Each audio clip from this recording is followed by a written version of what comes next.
This is a fan-generated show. If you would like to support us, please go to jamieglazov.com, and also don't forget to subscribe to our YouTube channel. All your support is greatly appreciated. Good evening. Welcome to the Glazov Gang. Tonight, can I criticize Islam without fearing for my life? And that title was inspired by Robert Spencer's article in PJ Media that had that title to cover this issue, and what a vital issue it is. We're joined this evening by Sandra Solomon, an ex-Muslim. Sandra, welcome to the Glazov Gang. Thank you. I'm honored to be with you. Thank you, Sandra. Now, you asked that particular question and other themes regarding and surrounding that theme at a Toronto mosque recently, and it was all in the news. Let's begin with that. Sandra, what happened?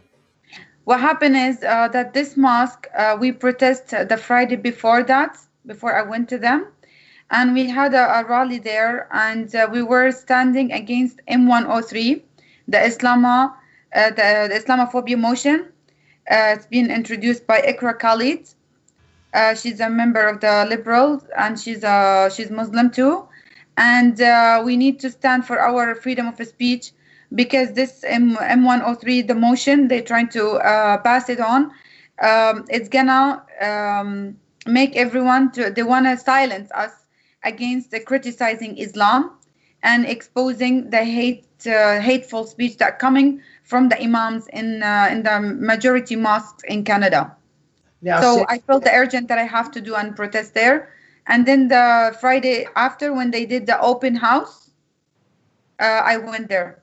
Right. Now, Sandra, at that particular mosque, an imam there prayed that, he was hoping that Allah would kill all unbelievers, and he wanted the Jews to die, etc. What happened there? What was he saying? That's what's going on now. I'm trying to collect as much as we can the videos of these imams who speak in Arabic, and I translated from Arabic to English, and to expose the hateful when they do dua. They say, "Oh Allah, slay them one by one.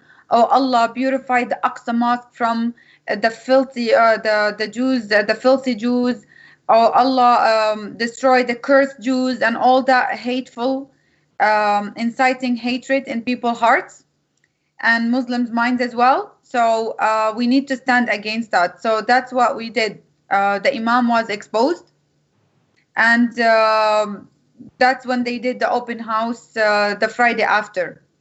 Sandra, in terms of Prime Minister Trudeau and all his backers, in their eyes, who's more of a threat? The imam that wants to kill all non-Muslims, or someone like you that's worried about it? What poses and who poses a greater threat to Canada in the opinion of Trudeau and those who support him?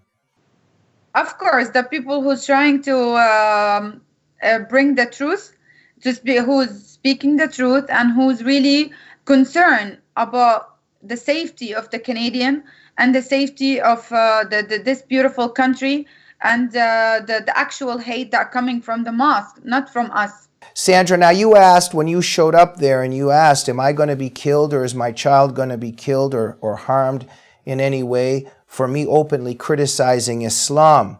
Have you been overtaken by Islamophobia? Why would you ask that? The reason why, because there's a 3 Canadian imams on the Canadian soil. They said their name is Shahrayar al-Sheikh, Saeed Rajah, Ahmad Abdul Qadir Kandil. These 3 imams openly said the apostate from Islam should be executed. And the penalty of apostasy in Islam is to be executed, to be killed. So out of concern about my life and my child life, because I held so many rallies so far. I'm doing so many videos to share my story, my experience, how I lived under 100% in Saudi Arabia, 100% Sharia law constitution. So to them, anyone who criticizes Islam, it's a blasphemer.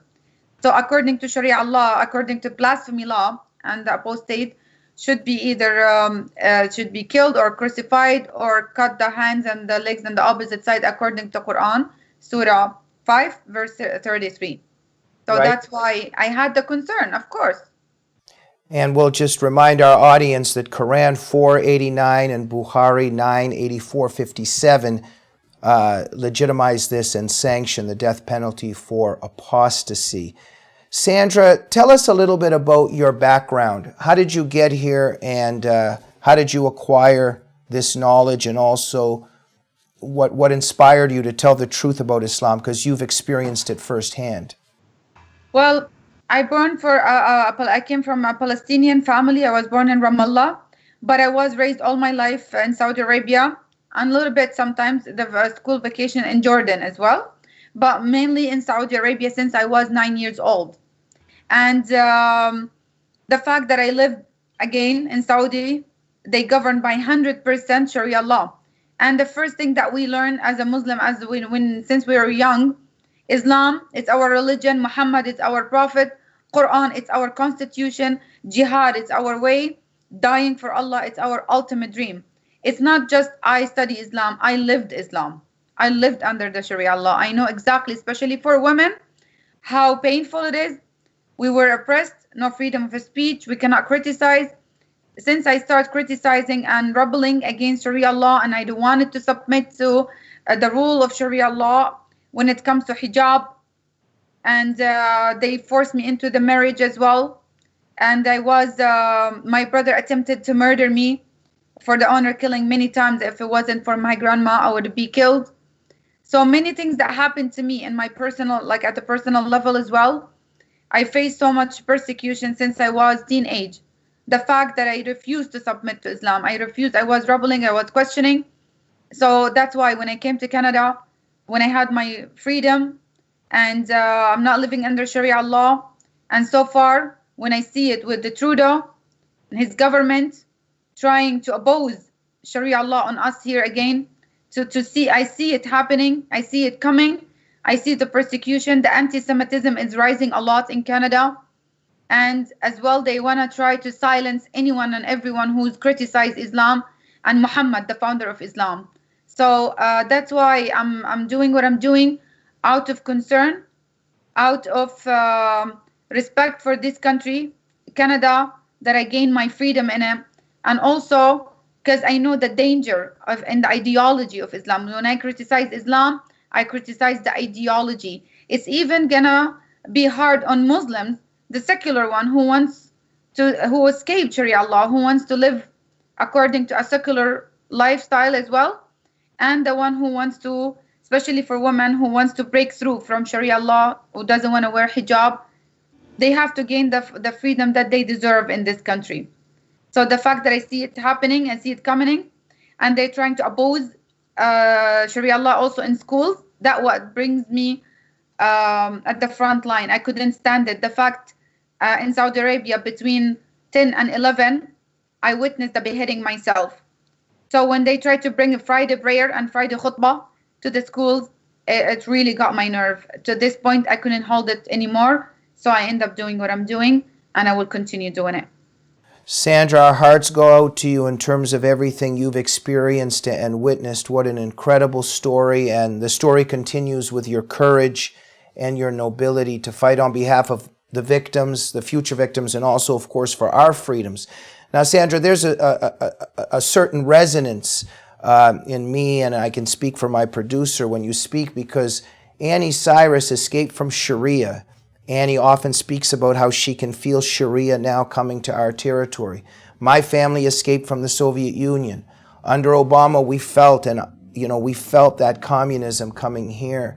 How does it feel for you as a person that thought that they escaped Sharia and came to a free land?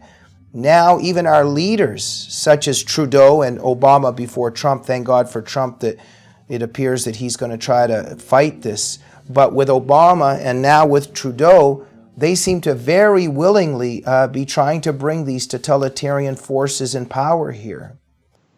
That's exactly what they do. Like they try to. Many people are deceived. They're using taqiyya. They're trying, their best to.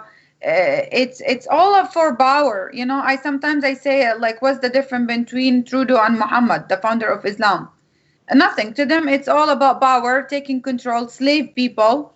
They don't care about Canada. They don't care about poor Canadian who's working hard, making a living, and yet he's, they're taking all these money, millions of dollars, spend it, and opposing the carbon taxes coming as well. They're doing it. So many things. It's not just Islam. We're facing so many problems with this government.